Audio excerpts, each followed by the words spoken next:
నమస్తే. తెలంగాణలో పార్లమెంట్ ఎన్నికలు ముగిశాయి. అలాగే కాంగ్రెస్ పార్టీలో చాలా వరకు కూడా మళ్ళీ తారుమారు అయ్యే సూచనలైతే కనబడుతున్నాయి. ప్రస్తుతం మనతో పాటు మాట్లాడడానికి కాంగ్రెస్ కార్యకర్త సీనియర్ అడ్వకేట్ శరత్ కుమార్ గారు ఉన్నారు. ఆయన అడిగి తెలుసుకునే ప్రయత్నం చేద్దాం. నమస్తే సార్.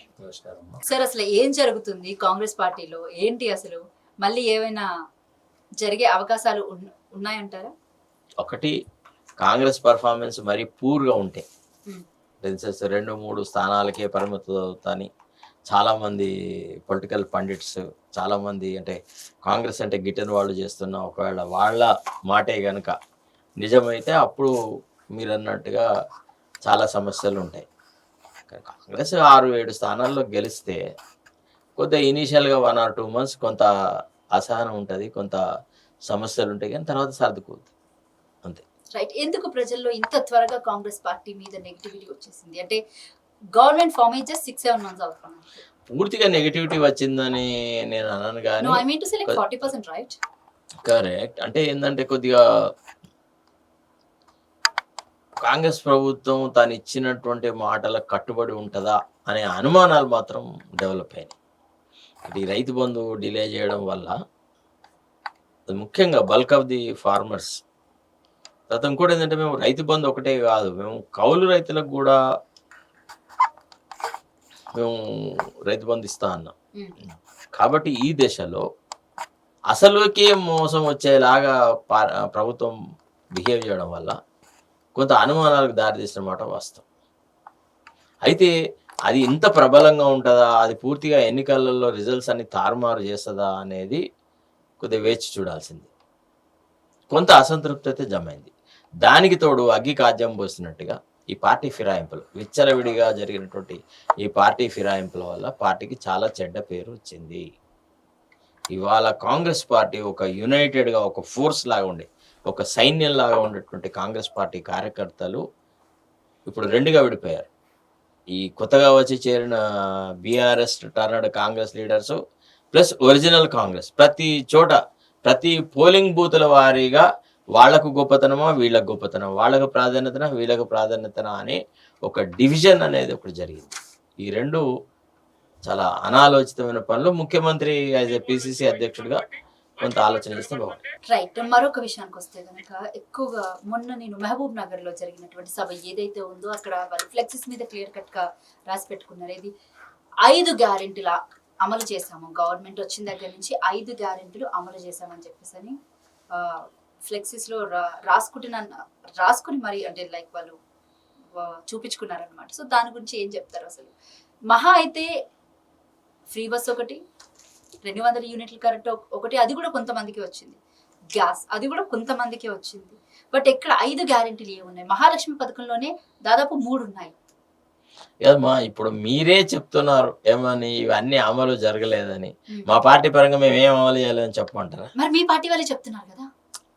అంటారు, మీ పార్టీ సీఎంఏ చెప్పారు కదా. ఒక ప్రముఖ ఛానల్ కి ఇచ్చిన ఇంటర్వ్యూలో కూడా ఆయన చెప్పుకున్నారు ఆ విషయాన్ని. మరేం చెప్పుకోమంటారు? మొత్తం కౌరవసేనని నేను ఒక్కడనే గెలుస్తానన్నాడు ఉత్తరుడు. ఆడవాళ్ళ మధ్యలో కోతలు కోసినాడు. అసలు నా ముందుకు వైరి అంటూ రాకూడదు, వైరి నా కంట పడితే వాడు మళ్ళా సజీవుడైపోవుడు అను మాట కులిక్కి అని రాసినాడు తిక్కన పద్యం ఉత్తరునితోని. అవన్నీ ఉత్తమ మాటలు. మా రాజకీయాలలో ఇప్పుడు ఎట్ట తయారైందంటే ఒక ఆపర్చునిస్టిక్ టాక్ అనేది ఒకటి తయారైపోయింది. ఏదైనా మాట్లాడచ్చు వినరా. ఇప్పుడు మోడీ చేస్తున్న ప్రచారంలో వచ్చి మంగళసూత్రాలను తీసుకుపోతారు. ఏందమ్మా అని అర్థం ఉందా? జరిగిందా? సుదీర్ఘమైనటువంటి కాంగ్రెస్ పరిపాలనలో మహిళల మంగళసూత్రాలు దొంగలించుకుపోయే స్థితి ఎన్నడన్నా వచ్చిందా? అసలు మోడీకి అంత పెద్ద చరిత్ర ఉందా? ఇవాళ రాజకీయాలలో అంటే ఏ మాత్రం జవాబుదారీ లేనితనం ఒకటి వచ్చేసేసి ఏది పడుతుంది మాట్లాడచ్చు, మాట్లాడిన తర్వాత ప్రజలు మళ్ళా మమ్మల్ని ప్రశ్నించరు అనేటువంటి ఒక నమ్మకం పెరగడంతో ప్రతి వాళ్ళు వాళ్ళకి ఇష్టం వచ్చినట్టుగా మాట్లాడుతూ ఉన్నారు. ఒకప్పుడు ఒక వాగ్దానం చేయాలా ఒక ముఖ్యమంత్రి కానీ ఒక ప్రధానమంత్రి కానీ అంటే అది జరిగిపోయేది. ఇప్పట్లో కాదు కదా. I remember the days when doctor Chenna Reddy openly declared my assurance if I given in any public meeting it should be treated as a direction and GO must be issued immediately. ఇంకా మళ్ళీ ఇంకోసారి ఫైల్ మూవ్మెంట్ అది ఇది ఏముండదు అని చెప్పినాడు. అది credibility ఉన్న నాయకులు మాట్లాడే మాటలు. రైట్. ఇందాకే మనం మాట్లాడుకున్నాం, ఒక ప్రముఖ ఛానల్కి ఇచ్చిన ఇంటర్వ్యూలో జర్నలిస్ట్ని మిమ్మల్ని ముందు లోపలేయాలి, మిమ్మల్ని లోపలేస్తే కానీ మిగతా వాళ్ళకి బుద్ధి రాదు అని చెప్పేసి ఆయన కొన్ని వ్యాఖ్యలు చేశారు జర్నలిస్ట్. అదేదో సో అంటే యాజ్ ఎ జర్నలిస్ట్ గా మీరు చెప్పండి.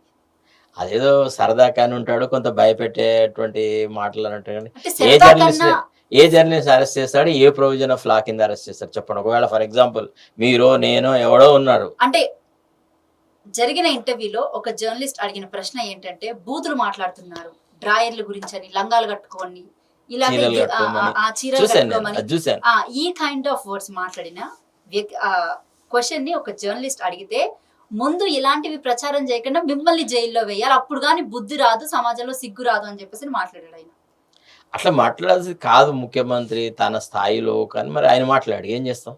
మా నాయకుడు మీ నాయకుడే యాజ్ ఎ జర్నలిస్ట్ కింద చెప్పండి. మీరు నాయకుడు ఒకటమ్మా, ఫస్ట్ ఆఫ్ ఆల్ ఒకవేళ ఎంత అభూత కల్పనలతో వార్తలు రాసినా ఏ జర్నలిస్ట్ను అంత సహజంగా అంత ఈజీగా అరెస్ట్ చేసే అవకాశాలు లేవు.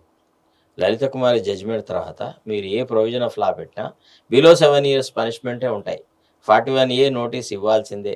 అరెస్ట్ చేసే సాహసం ఏ పోలీసు వాడు ఇప్పుడు చేయట్లేదు. ఎందుకంటే చాలామంది పోలీస్ ఆఫీసర్లు చట్టాన్ని తమ చేతిలోకి తీసుకొని రాజకీయ ప్రత్యర్థులను, కొంతమంది బలం ఉన్నటువంటి నాయకుల ప్రోద్బలంతో అరెస్ట్ చేస్తే లేదా ఇంకేదైనా చేస్తే చాలా ప్రొసీడింగ్స్ ఫేస్ చేస్తున్నారు. ఫర్ ఎగ్జాంపుల్ ఇప్పుడు టెలిఫోన్ ట్యాపింగ్ చూడు, ఒక్కొక్కడు చెట్టుకోడు పుట్టకోడు అయినాడు అన్నాడు. మోర్ దెన్ కింగ్స్ లాయల్టీ చూపెట్టిన ఆఫీసర్లు. కాబట్టి అదంత సులభమైన మాట కాదు, దాన్ని అక్కడికి వదిలేడితే బెస్ట్. నాకు తెలిసి కాంగ్రెస్ పార్టీ పత్రికల మీద అటాక్ చేస్తారు నేను అనుకో. మా పార్టీలో విత్ ఇన్ ది పార్టీయే ఒక చెక్స్ అండ్ బ్యాలెన్స్ నోరు ఉంది కదా అని ఇప్పుడు ప్రజల్లో ఇష్టం వచ్చినట్టు మాట్లాడినట్టే టీవీ ఛానల్స్ లో కూర్చొని అట్టాగే జర్నలిస్టులు అంటుంటే ఎవరు ఊరుకుంటారు? అది ఔచిత్యానికి సంబంధించిందమ్మా. ముఖ్యమంత్రి ఏ స్థాయి మాటలను సీరియస్ తీసుకోవాలి, ఏ స్థాయి విమర్శలను ఇగ్నోర్ చేయాలనేది వాళ్ళ రాజకీయ పరిణితికి సంబంధించింది. అంటే పరిణితి అంటే ఒక చిన్న ఎగ్జాంపుల్ మన దేశంలో జరిగింది. నేను జర్నలిస్ట్గా ఎదుర్కొన్న సమస్య చెప్తున్నాను. ఇందిరాగాంధీని వెంకయ్యనాయుడు గారు గంటకో చీర మారుస్తా అన్నాడు. ఢిల్లీ ఎయిర్పోర్ట్లో ఇందిరాగాంధీని ఒక విలేకరిని అత్యుత్సాహంగా అడిగినాడు, మీరు గంటకో చీర మారుస్తారంటే ఆమె సీరియస్గా వాడి వైపు చూసేసి is this a question to be put a prime minister of the country అనేది వాడు నోరు మూసుకొని అయిపోయాడు. అంటే ఆ రకమైనటువంటి మెచ్యూరిటీ ఉండాలి. ముఖ్యమంత్రి ఇగ్నోర్ చేసేది ఉండే ఏమని ఇప్పుడున్న రాజకీయ కల్చర్లో అందరూ ఆ రకమైన లాంగ్వేజ్ వాడుతున్నారు. సహజంగా అదే వాడుక భాషలాగా తయారైంది కాబట్టి నేను కూడా మాట్లాడి ఉంటాను, సర్లే ఆలోచిస్తాను భవిష్యత్తులో కూడా ఇట్లాంటి మాటలు మాట్లాడుకుంటేనే మంచిది అనే మాట ఆయన సహజంగా అంటే బాగుండేది. కానీ వచ్చి 7 నెలలు అవుతుంది, 7 నెలల్లో ఒకటే మాట తీరు కనిపిస్తుంది, కానీ ఎక్కడ రియలైజేషన్ అనేది అయితే కనిపించట్లేదు. నేను ఇలా మాట్లాడకూడదు, నేను ఒక సీఎంని అన్నది కూడా నాకు ఆయనలో కనిపించట్లేదు. తెలుగులో ఒక పద్యం ఉంది, ఏనుగు లక్షణ కవి. తివిరీసుమున తైలంబు తీయవచ్చు, తవిలి మృగతృష్ణలో నీరు తాగవచ్చు, తిరిగి కుందేటి కొమ్ము సాధింపవచ్చు, చేరి మూర్ఖుని మనసు రంజింపరాదయా అన్నారు. కొంతమంది మూర్ఖంగా ఒక నిర్ణయం తీసుకుంటే వాళ్ళను మనం మార్చలేం. అదే ఆయన సహజ స్టైల్ లాగా ఉంది. అంటే abusive language has become rather the ordinary language of the honourable chief minister. He is yet to realize that the language is diluting his image among the people. అని ప్రజలు ఈనాడు ఆయనను ఒక తండ్రి పాత్రలో చూస్తున్నారు. ఒక ముఖ్యమంత్రి అంటే he has to play the role of a father. So ఆయన ఆ హోదాకు ఆ స్థాయికి తగిన భాష మాట్లాడితే కాంగ్రెస్ కార్యకర్తలకు కానీ మిగతా నాయకులకు కానీ మార్గదర్శకంగా ఉంటారు. ఇప్పుడు ఆయన పక్కకే ఉన్న ఉప ముఖ్యమంత్రి మాట్లాడే భాష చూడు, ఆయన వేరే మంత్రివర్గ సహచరులు మాట్లాడే భాష చూడు, ఆయన మాట్లాడే భాష చూడు, ఎంత వ్యత్యాసం కనబడుతుంది. కాబట్టి అది ఈయన కాదా educated? Is also a graduate. What is there? What is ఇంకోటమ్మా, ఎడ్యుకేషన్‌కి, అబ్యూజివ్ లాంగ్వేజ్‌కి సంబంధం లేదు. నాకు తెలిసి ఎంతోమంది తక్కువ చదువుకున్న వాళ్ళు చాలా గొప్పగా మాట్లాడారు. మాకు గజ్వేల్‌లో సైదయ్య అని ఒక కాంగ్రెస్ ఎమ్మెల్యే ఉన్నాడు. నేను మా తాతయ్య వెంట ఆయన దగ్గర పోయినప్పుడు గమనించాను. ఆయన ఎంత చక్కగా మాట్లాడేవాడమ్మా. గడ్డెన అని ఒక ఆయన ఉండేవాడు మా దగ్గర మొదల్లో. ఆయన కూడా అంత పెద్దగా ఎక్కువ చదువుకున్నోడు కాదు. సో, ఈ అంటే ప్రజా జీవితంలో కూడా ఒక ఉన్నతమైన విలువలను కాపాడాలనేది ఎడ్యుకేషన్‌తో రాదు, కల్చర్‌తో వస్తది. రైట్. అయితే నిన్న ఏదైతే జరిగిన అటువంటి ఇన్సిడెంట్ ఉందో 23 ఎమ్మెల్యేలతో త్వరలోనే బీజేపీ పార్టీలోకి పొంగులేటి శ్రీనివాసరెడ్డి వెళ్తున్నాడు అని అంటున్నారు. అసలు నిజంగానే పొంగులేటి శ్రీనివాసరెడ్డి రేవంత్ రెడ్డి అంత సీఎం సీన్ కుర్చీ ఉందా కింద ఆయనకి? ఆయనకి అంత సీన్ మంట ఉందా? పెట్టే ఛాన్స్ ఉందా? అసలు ఆయనకు అంత సీన్ ఉందా? అట్ట చేయగలడా? వాళ్ళిద్దరి మధ్యలో అంత వైషమ్యాలు ఉన్నాయా? ఇది పత్రికలు చేసే సృష్టే తప్ప నిజానికి నాకు కాంగ్రెస్ పార్టీ తెలిసి బలపడింది అంటే పొంగులేటి శ్రీనివాసరెడ్డి పార్టీలో చాలా పొరపాటు, చాలా పొరపాటు. కాంగ్రెస్ పార్టీకి ఆల్రెడీ ఒక వేవ్ సృష్టించబడ్డది. కాంగ్రెస్ పార్టీలో అయితేనే ఆయన ఇమడగలుగుతుండే. ఏనామ్మా? అంతే తప్ప ఆయన వేరే పార్టీలకు పోతే ఆయన కూడా ఈటెల రాజేందర్ లాగా ఆయన బతుకు కూడా అయ్యేది. ఎటు కాకుండా అయ్యేది. ఆయన కాంగ్రెస్‌కు రావడము, ఆయన తనను తాను రక్షించుకోవడానికి వచ్చినట్టే అయింది తప్ప, తన బలాన్ని నిరూపించుకునేట్లా ఉపయోగపడ్డది. తనకు కావలసిన మీడియం దొరికింది. ఇప్పుడు సైనికుడున్నాడు, గుర్రం సరిగ్గా ఉరకదు. అప్పుడేం చేశాడు? ఆయన ఒక మంచి గుర్రాన్ని ఏరుకున్నాడు. తన పట్టుదలను, తాను చేసిన ప్రకటన ఏమని, ఒక్క బీఆర్ఎస్ ఎమ్మెల్యేను కూడా శాసనసభ గేట్ తగలనియ్య అన్నాడు. ఆయన ఆ మాట నెగ్గించుకోవాలన్నప్పుడు ఆయనకు కావలసినటువంటి ఆయుధమే కాంగ్రెస్. ఒక ఇంటర్వ్యూలో నేను చెప్పిన ఈ విషయాన్ని, పొంగులేటి నువ్వు గనుక బీజేపీలోకి పోతే సర్వనాశనం అవుతావు. నీ భావజాలానికి, మీరున్న ప్రాంతానికి బీజేపీ సరిపడదు. మీరు కాంగ్రెస్‌లోకి రావడమే సహజంగా మిత్రుల కలయికలాగా ఉంటది. ఎందుకంటే ఆయన వైఎస్ఆర్‌సీపీ నుంచి వచ్చినాడు. YSRCP is nothing but a piece of Congress. కాబట్టి ఆయనకు సహజంగా ఉండే మిత్రపక్షం కాంగ్రెస్ కాబట్టి, కాంగ్రెస్‌లో ఉన్నాడు కాబట్టి ఆయన మాట నెగ్గింది. అంతేగాని ఇప్పుడు అప్పుడే వచ్చేసేసి 2 నెలలకు, 3 నెలలకు ముఖ్యమంత్రులు మరి మార్చడము. అదే ఫ్లైట్ లో పైలట్ రోహిత్ రెడ్డి ఎందుకున్నారు? ఉంటారమ్మా, ఒక ట్రైన్‌లో, ఒక ఫ్లైట్‌లో ఎంతో మంది కలుస్తుంటారు. మాట్లాడుకుంటారు కూడా. విన్నారా? మొన్న ఈ మధ్య మల్లారెడ్డి గారు నువ్వే గెలుస్తావు అని ఈటెల రాజేందర్ అన్నది. అన్ని పొలిటికల్ జోక్స్. అంతే తప్ప ఇది యాదృచ్ఛికంగా జరిగింది తప్ప, పైలట్ రోహిత్ రెడ్డి అసలు తనే సొంతగా ఎన్నిక కాలేదు. ఏం చేస్తాడమ్మా ఇప్పుడు? మీరంతా నాన్ కాన్సిక్వెన్షియల్ ఫెలోస్. వాళ్ళంతా ఏం చేసేది. ఒకవేళ పైలట్ రోహిత్ రెడ్డి మళ్ళీ కాంగ్రెస్ పార్టీలోకి వస్తానంటే ఏంటి కాంగ్రెస్ పార్టీ తీసుకుంది? అది పిసిసి అధ్యక్షుని అడగాల్సిన ప్రశ్న.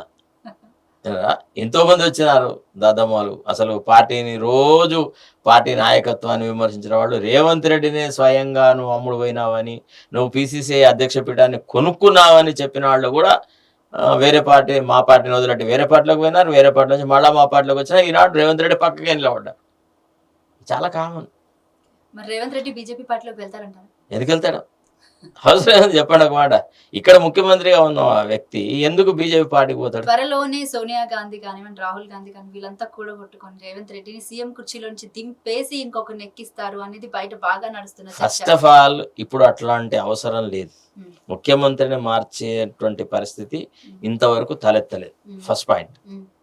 ఒకవేళ ఈ ఎన్నికలలో చాలా తక్కువ పర్ఫార్మెన్స్ ఉండి, హోప్లెస్ పర్ఫార్మెన్స్ ఉంటే, కాంగ్రెస్ పార్టీ ఏం చేస్తుంది? ముందు ఈయనకు ఒక అవకాశం ఇస్తుంది to improve his style of functioning, his working and to improve his image etcetera. అంతేగాని ఒక క్షణంలోనే ముఖ్యమంత్రులను మార్చే నిర్ణయాలు ఇప్పట్లో జరగవు.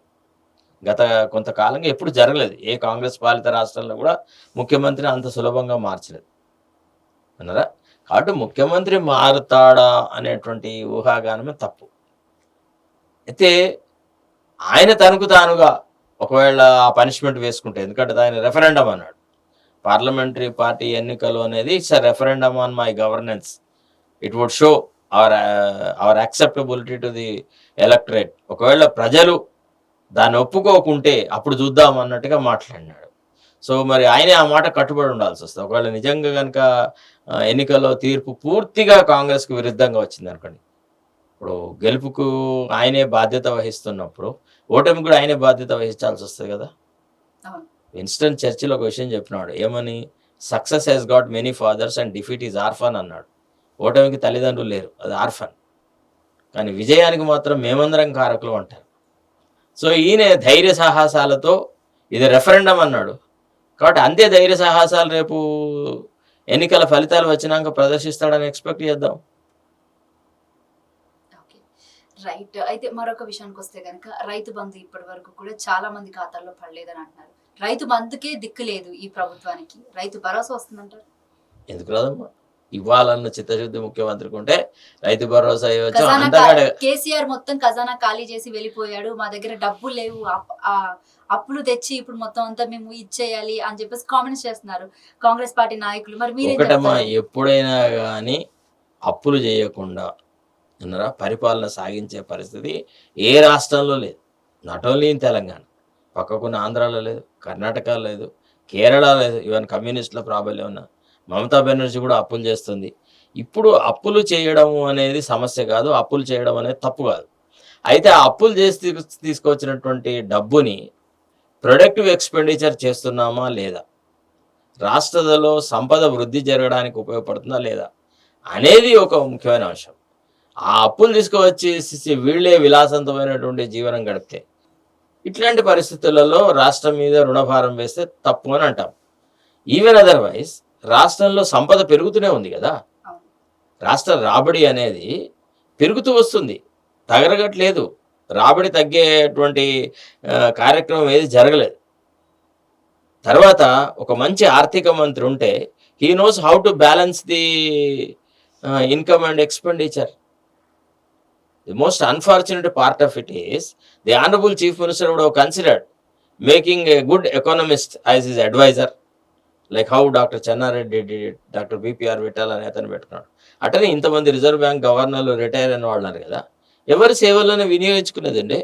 ఈ ప్రణాళిక సంఘం ఉపాధ్యక్ష పదవి అది ఇది అన్నది కదా, అట్లాంటిది ఏదో వాళ్ళకి ఆఫర్ చేసేది ఉండే, లేకపోతే వాళ్ళలో ఎవరికైనా ఒక రాజ్యసభ టికెట్ ఇచ్చేది ఉండే, లేదంటే వాళ్ళను మీరు మాకు అడ్వైజర్గా ఉండండి, సలహాలు ఇవ్వండి, మా రాష్ట్ర ఆర్థిక వ్యవస్థ చాలా సర్వనాశనమైంది, మీ సలహా సంప్రదింపులతో ఈ రాష్ట్ర ఆర్థిక ప్రగతిని మేము మెరుగుపరచదలుచుకున్నాం అని అనేది ఉండే, ధైర్య సాహసాలు చేసేది ఉండే. పివి నరసింహారావు ఏం చేసినాడు, అంత మెజారిటీ ఉన్నది తీసి విసిరి పారేసి మన్మోహన్ సింగ్ని ఆర్థిక మంత్రిగా పెట్టుకున్నాడు. He has earned great commendation for that. So the chief minister has to have that wisdom. ఇప్పటికీ కాలం పెంచింది లేదు. చాలామంది ఈరోజు కూడా ఒక మాజీ reserve bank governor Duvvuri Subbarao వాళ్ళ ఇది విన్నాను, వాళ్ళ ఇంటర్వ్యూ చూశాను, చాలా బాగా చెప్పాడు. ఆయన చాలా విషయాలు చెప్పాడు. సో అట్లాంటి విజ్ఞులను ఒక సేవలను వాడుకొని రాష్ట్ర ఆర్థిక పరిస్థితిని అభివృద్ధి చేసుకోవాలా.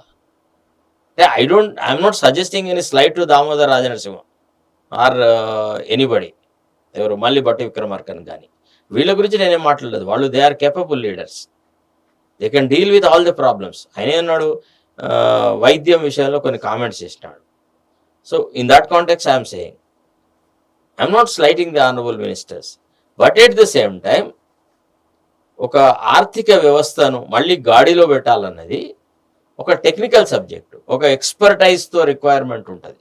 కొన్ని బోల్డ్ డెసిషన్స్ తీసుకోవాల్సి వస్తుంది, కొన్ని కఠినమైన నిర్ణయాలు తీసుకోవడంలో ముఖ్యమంత్రికి తాను తీసుకున్నటువంటి నిర్ణయం కరెక్టే అనే కాన్ఫిడెన్స్ క్రియేట్ చేయాలంటే ఇది ఎక్స్పర్ట్సే చేస్తారు. సరే, ఏంటి అసలు చామల కిరణ్ కుమార్ రెడ్డికి ఎందుకు రాజగోపాల్ రెడ్డి కానివ్వండి, వెంకటరెడ్డి కానివ్వండి ప్రచారంలో ఎక్కువ కనిపించినట్లేదు? అంటే ఆయన ఫస్ట్ ఆఫ్ ఆల్ ఆయన వాళ్ళు మద్దతు ఇస్తారనుకోవడమే అసహజమైనటువంటి వ్యవహారం. అది వాళ్ళ గడి, మొదటి నుంచి వాళ్ళది అన్నది ఉంది. వాళ్ళ కుటుంబ సభ్యుల కోసం వాళ్ళు టికెట్ ట్రై చేశారు. ఒకవేళ చామల కిరణ్ కుమార్ రెడ్డి కనుక గెలిస్తే వాళ్ళిద్దరి నాయకత్వాన్ని ముఖ్యమంత్రి ఎక్కడన్నా డైల్యూట్ చేస్తాడన్న అపోహ కూడా వాళ్ళలో ఉంటుంటుంది.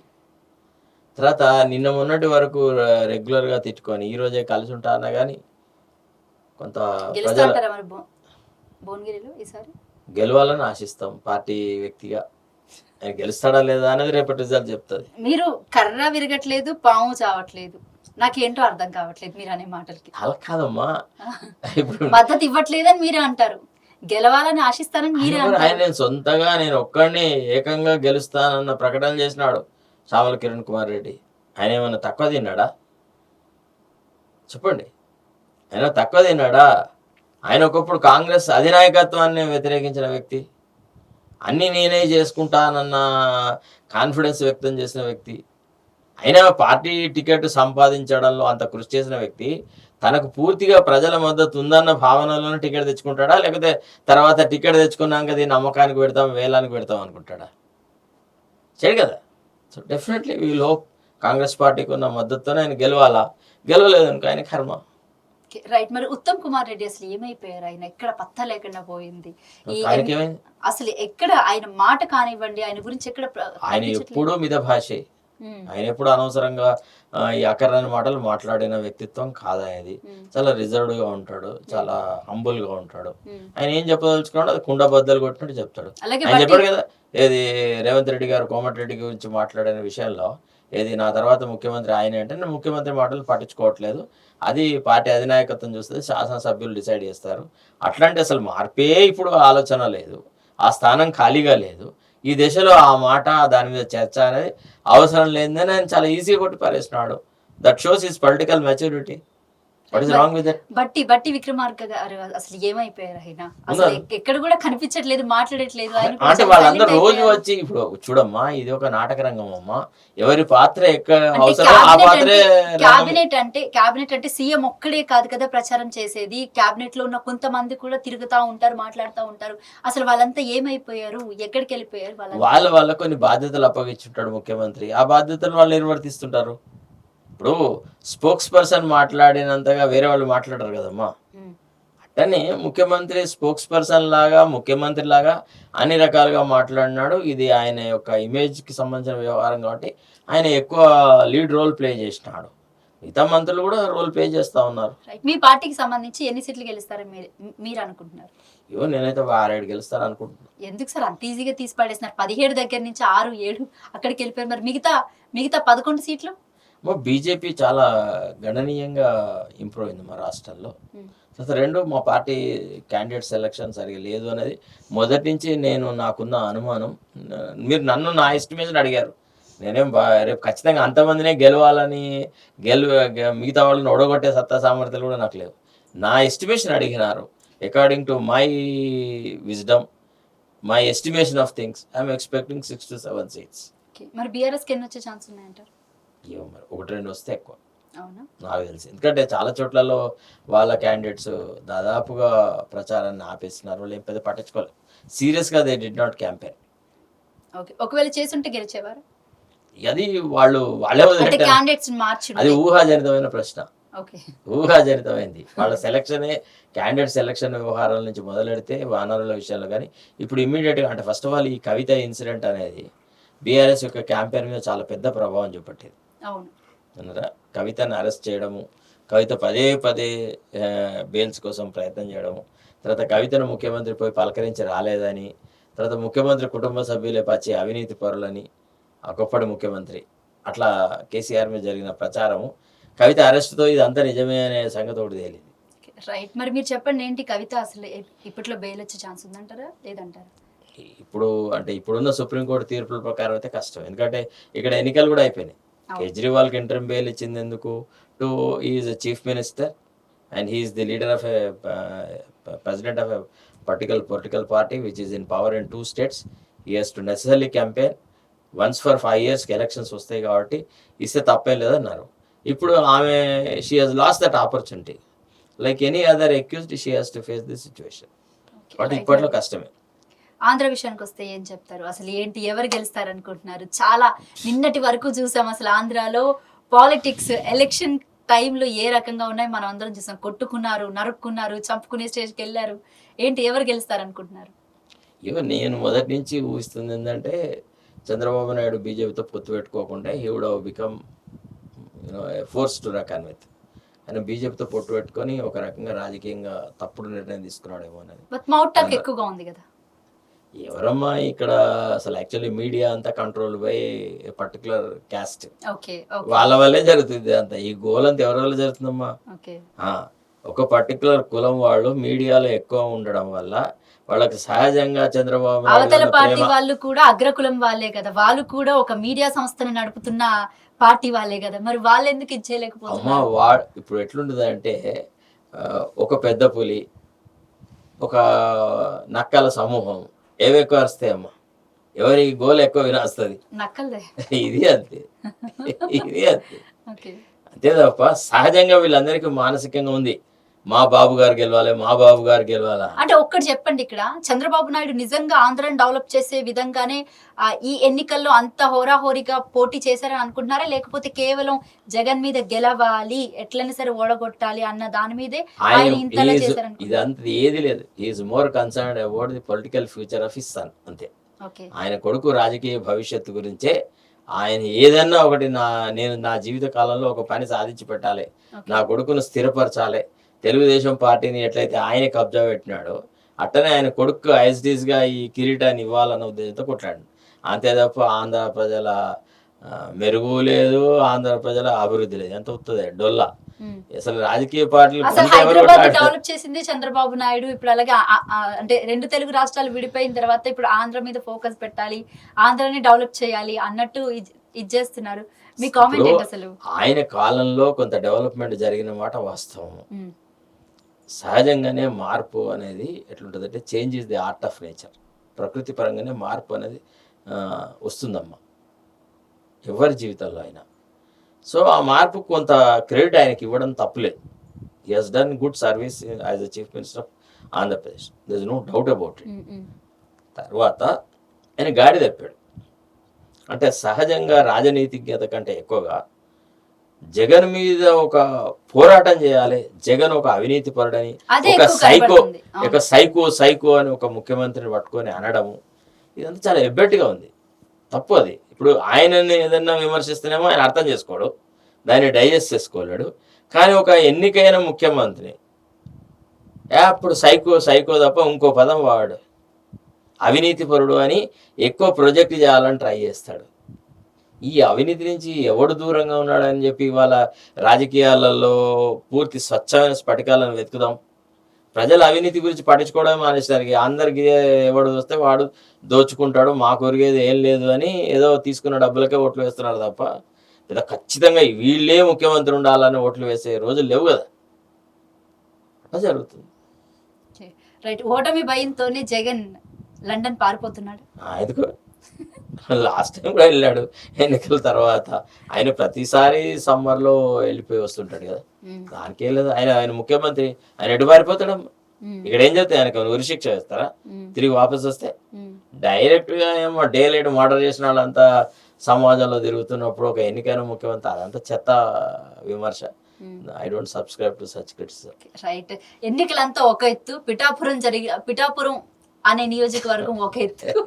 మీరు ఎందుకంత కామెడీగా నవ్వుతున్నారు? పిఠాపురం అనేసరికి అసలు నాకు ఎట్లా అనిపిస్తుంది అంటే, ఆ జనసేన వాళ్ళు చేసే ఆ కోలాహలం చూస్తుంటే, వాళ్ళ ఆర్భాటం చూస్తుంటే, అసలు పిఠాపురంలో ఆయన ఎన్నిక అవడమే రాష్ట్ర ముఖ్యమంత్రి పదవిని సంపాదించినట్టుగా ప్రొజెక్షన్ ఇస్తా ఉన్నారు. అది చాలా బాధాకరం. ఎంత పెద్ద మాట అన్నారు సార్. నిజమమ్మా, జరుగుతున్న వ్యవహారం అట్టే కనబడుతుంది. ఆయన గెలుస్తాడు కావచ్చు, గెలవాలనే నేను ఆశిస్తున్నా. ఒక స్థానం ప్రతిపక్షాలకు వస్తే నష్టం లేదు. ఆయనను కూడా ప్రజాక్షేత్రాల్లో శాసనసభలో ఏం మాట్లాడతాడు, ఎట్లా నడవడిక ఉంటుందని చూడాలని ఉంది. Even I want to see. God is a great scientist, he experiments on everybody. He is a right to be an MLA. ఆయన కంటే ఎంతో మంది తక్కువ రాజనీతిజ్ఞత ఉన్నవాళ్ళు, తక్కువ రాజకీయాల అనుభవం ఉన్న వాళ్ళు ఎమ్మెల్యేలు అయినారు. ఆయన ఎమ్మెల్యే ఎన్టీ రామారావుని చూసి పవన్ కళ్యాణ్ ఏమన్నా స్ఫూర్తిదాయకంగా వెళ్తున్నారు? అసలు ఏం మాట్లాడుతున్నావు? అసలు ఎన్టీ రామారావు పవర్ కు పోలికేందమ్మా అసలు? మీకు అసలు మీరు ఎన్టీ రామారావును రాజకీయంగా చూసారా ఎప్పుడైనా? చూసారా? Do you know what kind of A towering personality he was? ఆయనలో ఉన్న హుందాతనం ఉందా? అంటే ప్రచారం ప్లీజ్, మీరు అంత అసలు మీ లైకెనింగ్ ఎట్లుంటదమ్మా? మీ కంపారిజన్ ఎట్లా ఉంది? మీరు అసలు ఏంటిది? పత్రికల వాళ్ళు ఏం ప్రశ్నలు వేస్తున్నారు? ఈ ఏదో ప్రశ్న వేయాలి, మీరు సమాధానం చెప్పాలన్నట్టే ఉంది ఇది. ఎక్కడ ఎన్టీ రామారావు, ఎక్కడ పవన్ కళ్యాణ్ అమ్మా? మీకు వచ్చింది తెలుసా? దాదాపుగా 1983 నుంచి 89 వరకు కొన్ని వందల వేల సార్లు నేను ఎన్టీ రామారావుని కవర్ చేసిన ఒక పత్రికా విలేకరిగా. ఆయనకు ప్రజల పట్ల ఉన్న ప్రేమ అనురాగాలతో పోలిస్తే వీళ్ళు ఎంతమ్మా మహామహులు. ఎన్టీ రామారావు కటౌట్ కింద నిలబడి గెలిచినారు తెలుసా? కమ్యూనిస్టులు కూడా ఎన్టీ రామారావు కటౌట్ కింద దాక్కున్నారు. అక్కడే ఆయన ఎక్కడ, పవన్ కళ్యాణ్ ఎక్కడ? ఇప్పటివరకు శాసనసభలో ఒక్కసారి కూడా కాలు పెట్టలే, ఈయన పట్టుకొచ్చేసేసి. కేఏ పాల్ అంటే మొన్నటిదాకా కేఏ పాల్ అసలు ఎంత కామెడీగా తీసి మాట్లాడారు, ఇప్పుడు పవన్ కళ్యాణ్ మీరు అలా తీసి మాట్లాడారు. మీరు అడిగిన ప్రశ్న ఎట్లా ఉంది? నేను పవన్ కళ్యాణ్ చిన్నగా చేసి మాట్లాడని నేను అనట్లేదు. మీరు ఆయన డైరెక్ట్ గా ఎన్టీ రామారావుతో పోలిస్తే నేనేం చెప్పాలమ్మా? అసలు national front creator, national front ప్రెసిడియంకు చైర్మన్, ఒక రాష్ట్ర ఎన్నిసార్లు ముఖ్యమంత్రి అయినాడు, మహామహులైనటువంటి కాంగ్రెస్ నాయకులను చిత్తుగా ఓడించినాడు. రాష్ట్రంలో 3 ప్రాంతాల నుంచి శాసనసభ్యుడిగా ఎన్నికైన వ్యక్తి. ఆయనకి ఈయనకు పోలికే ఉంది. మీ అసలు పూర్తిగా మీ పోలికే సరిగా లేదు అసలు. అందుకోసం నేను ఇట్లా మాట్లాడాల్సి వచ్చింది. Not anything against Pawan. Maybe I don't have much understanding or much ఇది. At the same time I don't have so much of animus also. ఆయన పట్ల ఏదో ద్వేషభావంతో నేను మాట్లాడలేదు. కానీ నేను I'm hurt where you try to draw compare with NT NT Rama Rao. Ram. Yes, exactly. I seen him as a person. Is a towering personality. ఎవడమ్మా పేదవాడికి పట్టడం, అన్నం పెట్టడానికి 2 రూపాయల కిలో బియ్యం అనేది తీసుకొచ్చి ఎంతమంది బీద జనులకి అవకాశాలు కల్పించినాడు. బీసీ ఎస్సీస్కి పరిపాలనలో సమభాగస్వామ్యం కల్పించిన వ్యక్తి ఎన్టీ రామారావు.